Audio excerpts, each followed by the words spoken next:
Managers messed with my bonus. I messed with theirs. The glow of the monitor illuminated my face as I stared at the numbers. Not the lines of code I usually scrutinized, but the cold, hard figures of my annual bonus. Less. Significantly less than I had anticipated. Less than deserved, if I was being honest with myself, which I always was. I'd poured my heart and soul into the Helios project, working late nights, weekends, even skipping Sarah's birthday dinner to squash a critical bug. And this was the thanks I got. Sarah, bless her heart, tried to be optimistic when I told her. Maybe there was a company-wide downturn. Ethan, the economy is the economy. She worked as a nurse. She understood the realities of systemic underfunding and overwork better than anyone. I wish that were it, Sarah, I said, running a hand through my already disheveled hair. But I heard Thompson bragging to Karen from Project Phoenix about how he'd secured extra funds for their innovative marketing campaign. Marketing. Seriously. Project Phoenix was Thompson's pet project, a flashy, ultimately pointless initiative designed to boost his profile. I'd seen the code. It was a mess. And Karen, the project manager, was notoriously difficult, micromanaging every detail and demanding the impossible. The thought of my bonus money funding that train wreck made my stomach churn. The next morning, I walked into Mr. Thompson's office, trying to keep my voice even. I wanted to discuss my bonus. I'm a little confused about the amount. Thompson leaned back in his ergonomic chair, a smug look plastered on his face. Ah, Ethan. Yes, about that. Look, the company had to make some adjustments.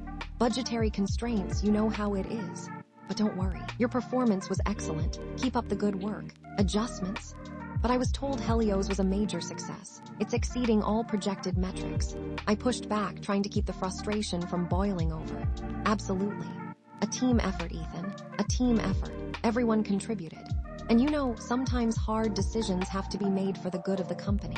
He gestured vaguely with his hand. Think of it as an investment in the future being Thompson's career trajectory, no doubt. I knew arguing with him was pointless. He was a master of corporate doublespeak, able to deflect any criticism with a practiced smile and a meaningless platitude. So I went to HR. Mrs. Davies, the head of HR, listened to my concerns with a sympathetic nod, her perfectly coiffed hair never moving an inch. Mr. Thompson is a valued member of our leadership team, Ethan, she said, her voice smooth and reassuring. I'm sure he has the company's best interests at heart. We appreciate your hard work, but these decisions are complex. Complex being code for we're siding with your manager. I left her office feeling deflated. This wasn't just about the money. It was about the principle. It was about being valued for my contributions, about being treated with respect. It was about not being taken advantage of. I confided in Mark, a senior developer nearing retirement. He'd seen it all. Welcome to the club, kid, he said with a weary sigh. They've been doing this for years, promising the world and delivering crumbs.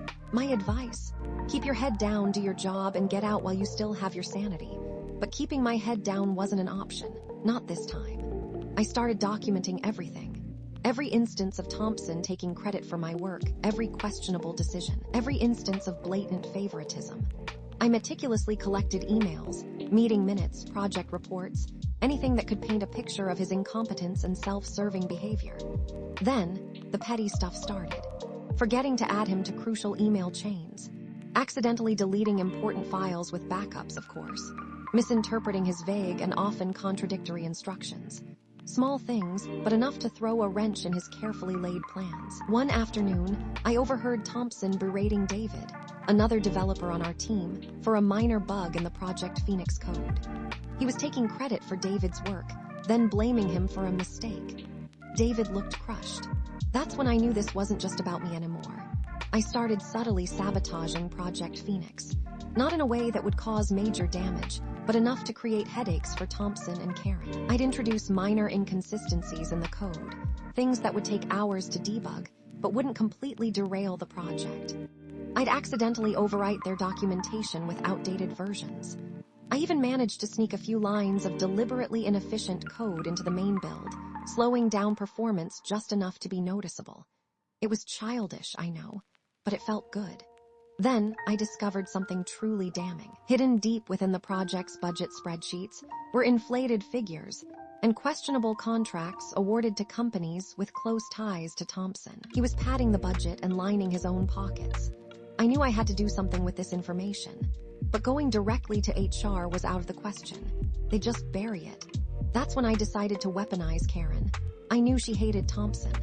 They were constantly at each other's throats, vying for control of Project Phoenix. So, I anonymously leaked the budget information to her. I knew she wouldn't hesitate to use it against him. The next few weeks were chaotic. Karen went on a warpath, demanding explanations for every line item in the budget. Thompson was forced to scramble, trying to cover his tracks. The atmosphere in the office was thick with tension. The climax came during a crucial presentation to senior management. Project Phoenix was supposed to be the shining star of the company's new marketing strategy. But thanks to my subtle sabotage and Karen's relentless scrutiny, Project was on the verge of collapse. Thompson stood at the podium, sweating profusely as he tried to explain the project's shortcomings. He stumbled over technical details, mispronounced key terms, and generally made a fool of himself. I watched from the back of the room, a small smile playing on my lips. Then came the opportunity. The system crashed when Thompson tried to show the system's latest capability.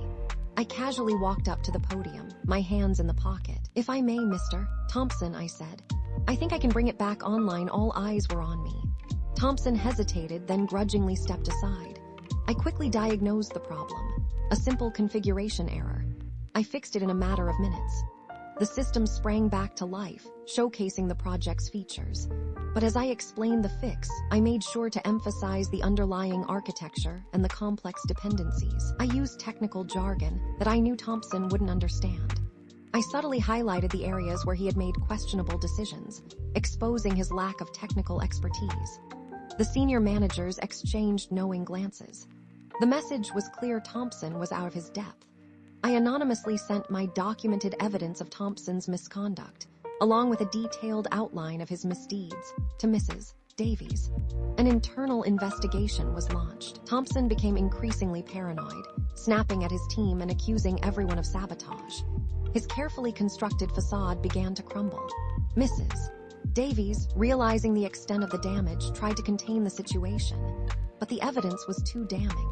The end result was almost anticlimactic. Thompson was quietly demoted, reassigned to a dead-end position with no real authority. The inflated budget for Project Phoenix was slashed, and Karen, surprisingly, managed to salvage the project, though probably out of spite for Thompson. I received a stilted apology from senior management. They thanked me for my dedication and hard work. They offered me a promotion. I hesitated. Part of me wanted to stay and try to fix the broken system from within. But another part of me knew that the company's culture was fundamentally flawed. The problem wasn't just Thompson, it was the entire system that allowed him to thrive. Mark retired a few weeks later. "I knew what you were doing, kid," he said with a wink. "Don't let them grind you down." A few days after that, I got a message on my professional networking profile. An anonymous recruiter. A job offer. A company that knew all about Innovate Tech, all about my skills, all about what had happened. Sarah and I talked for hours. "Do you really want to stay there, Ethan? After everything?" she asked. "You deserve better." I looked at her tired but determined face. She was right. I did deserve better. The next morning, I drafted my resignation letter. As I hit send, a wave of relief washed over me. I had gotten my petty revenge.